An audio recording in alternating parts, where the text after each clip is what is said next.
అందరికీ నాగుల చవితి శుభాకాంక్షలు. ఈరోజు ఈ కథ వింటే చాలు సకల శుభాలు కలుగుతాయి. అలాగే కోటి జన్మల పుణ్యం లభిస్తుంది.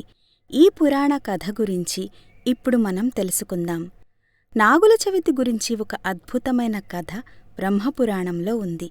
పూర్వం సూరసేనుడు అనే మహారాజు తన రాజ్యాన్ని పరిపాలిస్తూ ఉన్నాడు. ఆ మహారాజు చంద్రవంశపు రాజు. ఈ మహారాజు చాలా బలశాలి, తెలివైనవారు, అలాగే ధర్మం తప్పక పాలించేవారు. కాని రాజుగారికి సంతానం మాత్రం కలగలేదు. దాంతో ఆ దంపతులు ఇద్దరూ చాలా దుఃఖంలో మునిగిపోతారు. ఇలా ఉండగా ఒకరోజు సూరసేన మహారాజుగారి భార్య మహారాజుతో ఇలా మాట్లాడుతారు. మహారాజా, నాకు పుత్రులు కావాలి అని ఆశగా ఉంది. అలా కలగకపోతే మనకి సద్గతి కలగదు. మనం ఇప్పటికైనా వనానికి వెళ్ళి తపస్సు చేసి దైవానుగ్రహం పొంది సంతానం కలుగుతుందేమో ఒక్కసారి ప్రయత్నిద్దాము అని చెప్తుంది. దానికి సూరసేన మహారాజు, మహారాణి, మీరు చెప్పినట్టే అడవికి వెళ్దాము, అక్కడ తపస్సు చేద్దాము అని అంగీకరిస్తాడు. భార్యా సమేతంగా వనానికి వెళ్ళి సంతానం కోసం చాలా రోజులు తపస్సు చేస్తారు. చివరికి ఒకరోజు దైవం ప్రత్యక్షమై మీకు తప్పక సంతానం కలుగుతుంది అని దీవించి వెళ్తారు. తర్వాత కొన్ని రోజులకి మహారాణి గర్భవతి అయ్యింది. వాళ్ళిద్దరి ఆనందం పట్టరానంత సంతోషం కలిగింది. కాని ఆ సంతోషం ఎంతో కాలం నిలవలేదు. ఎందుకంటే మహారాణికి ఒక సర్పం జన్మించింది. సర్పమైనా సరే నా కడుపున పుట్టింది అని దాన్ని చాలా ప్రేమగా చూసుకునేది. దానితో సమయం గడిపేది. అలాగే రాజు రాణి ఇద్దరూ కూడా సర్పాన్ని చాలా ప్రేమగా చూసుకునేవారు. అలా కొంతకాలానికి పాము పెద్దదయ్యింది. మనం మాట్లాడేలాగా మాట్లాడటం మొదలుపెట్టింది. పాము మాట్లాడటం ఏంటి అని చాలామంది ఆశ్చర్యపోయారు కూడా. ఒకరోజు ఆ పాము రాజుతో మాట్లాడుతూ ఇలా చెబుతుంది. నాన్నగారు, నాకు చదువుకోవాలని ఉంది, నాకు ఉపనయనం చెయ్యండి అని అడుగుతుంది.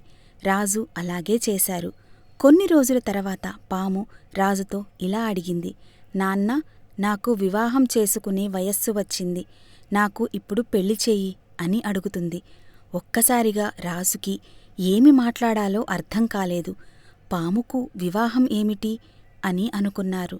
ఈ పామును చూస్తే అందరూ పారిపోతారు. ఇప్పుడు దీనికి నేను పెళ్లి ఎలా చెయ్యాలి అని బాగా ఆలోచించసాగారు. ఇది జరిగే పని కాదు అని తనలో తను అనుకున్నారు. కాని మరలా రాజుగారి మనస్సులో ఏదో బాధ. కొడుకు అడిగాడు కదా, ఖచ్చితంగా దాన్ని నెరవేర్చాలి అని రాజు అనుకున్నాడు. పూర్వకాలంలో ఖడ్గాన్ని రాజకుమారుడిగా భావించి ఖడ్గంతో వివాహం జరిపించేవారు. అలాగే ఈ ఖడ్గాన్ని వేరే పొరుగు రాజ్యంలో ఉన్న యువరాణితో పెళ్లి చేసి ఆమెను రాజ్యానికి తీసుకువచ్చారు. ఇక తను అత్తవారింటికి వచ్చిన తర్వాత తను వివాహం చేసుకున్నది ఒక పాము అని ఆశ్చర్యపోయింది. మొదట చాలా బాధపడింది. కాని నా తలరాత ఇదేనేమో అని సరిపెట్టుకుంది. ఆమె ఏమాత్రం భయపడకుండా ఆ పాముతో సమయం గడుపుతూ ఉండేది.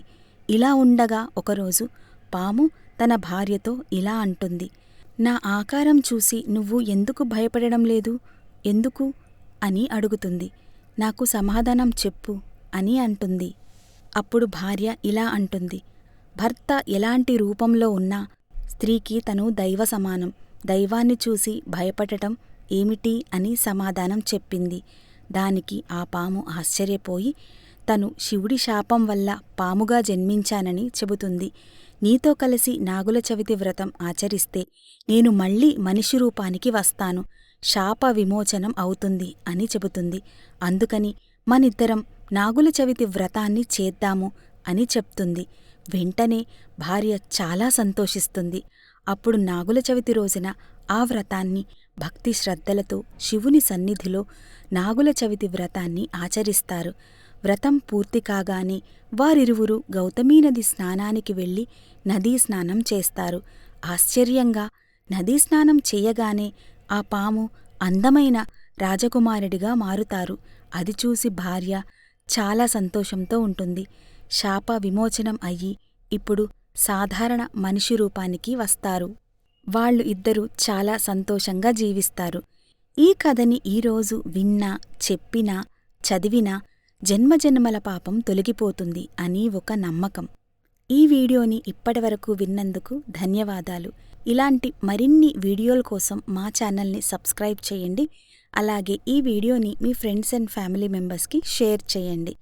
ఇంకా ఎలాంటి కథలు కావాలో మీరు కామెంట్ చేయండి. నేను తప్పకుండా